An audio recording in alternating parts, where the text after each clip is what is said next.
Hi YouTubers! Welcome back to Vintage Fashion Hat Chat. I'm Norma Shepherd, the director of the Mobile Millinery Museum and the author of 5 books on vintage fashion, including 1,000 Hats, and I will put a link to that book where you can get it in the description box. Today I'm going a little further into the 200 millinery treasures that arrived the other day. If you saw my previous video, you'll see the beauty that we're dealing with.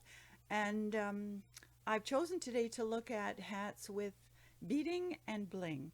Now, all but one of these are from my new acquisitions, so I'm going to start with the one that we already had in the archives because it's pretty interesting, and this is from the 1930s.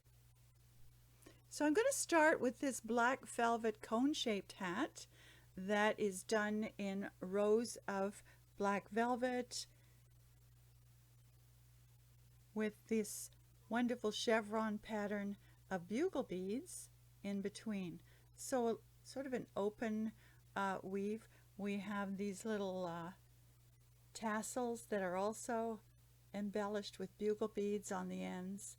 And that's just a darling hat. Imagine having white hair or blonde hair peeking through all this open work. The label on this one is a Strathmore, and that's a very old label. There you go. Now, the next ones are pieces that I have pulled out of, as I say, the newest accessions. And I'm going to start with a green felt beret that is just dotted with some wonderful beading. And what's extra special are the hat pins.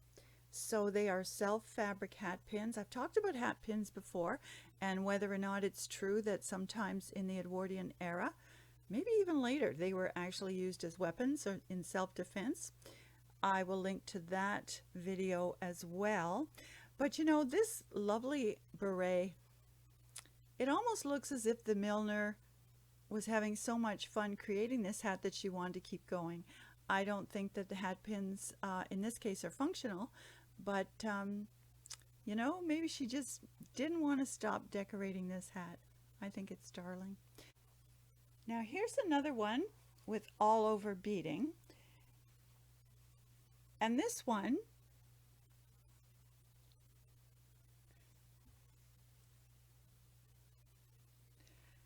is done on a velvet base. Look at the sparkle on this. It's a little bandeau from the 1940s would be my guess. Now keep in mind that these hats that I've just acquired, some of them need a little bit of restoration, certainly some steaming, and in this case some of the beaded segments need to be reattached to their foundation. But this is the center back where it's almost like a stylized bow, and I'll ask you to use your imagination a little bit because it does need a titch of restoration. And this is the center front, so it just bands across the crown and would be an ideal little cocktail hat. Sweet. Now, really all of the little beaded pieces that I'm showing you today are brimless, and the beading, of course, was very popular for evening hats, little close-fitting bandeau or Juliet cap style.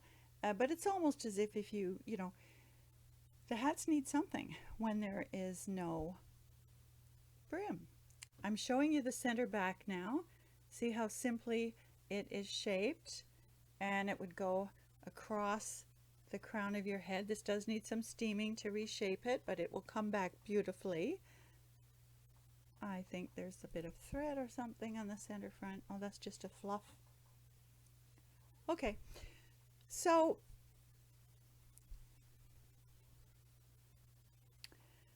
there are bugle beads on this one as well. There are some faux pearls, some rhinestones, and just enough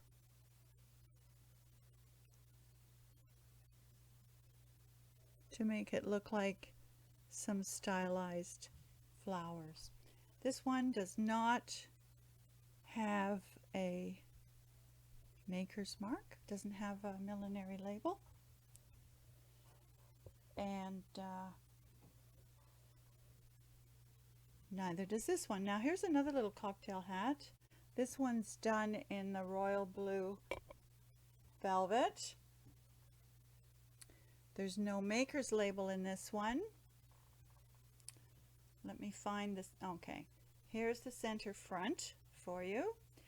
And the wired velvet enables these little coils with silver tone leaves to stand up and give it just a little bit of drama. There's some deteriorating veil that's still attached to this, and that's something that can easily be replaced. And then at the back we have this little dip or sort of ducktail effect. Nice. Not a very expensive piece, but nice just the same. Now this next one is also from the 1950s. Again, think little Lucy hat. It only has one little piece of bling, and that's a center front rhinestone piercing this sort of blade-like feather. So it is covered in velvet. It's on a buckram form. Very simple little cocktail hat. And interesting the way they have designed the interior of this. So rather than the wire loops, they've used some horsehair loops sewn in, to which bobby pins are attached, and that would help you secure it. And that does not appear to be original to the hat, so whoever owned this may have decided that that's what she needed to do. Now there's one more, and I'll take a break from the dark colors and show you a white one. Now this one is of the dish style. Christian Dior's New Look 1947 and was often set off with one of these dish style hats. The elevations on this, I call them dealy boppers, probably not correct, but there's some wonderful little rhinestone set in little balls in the center of these. I suppose they're representing flowers. Very light. These hug close to the head.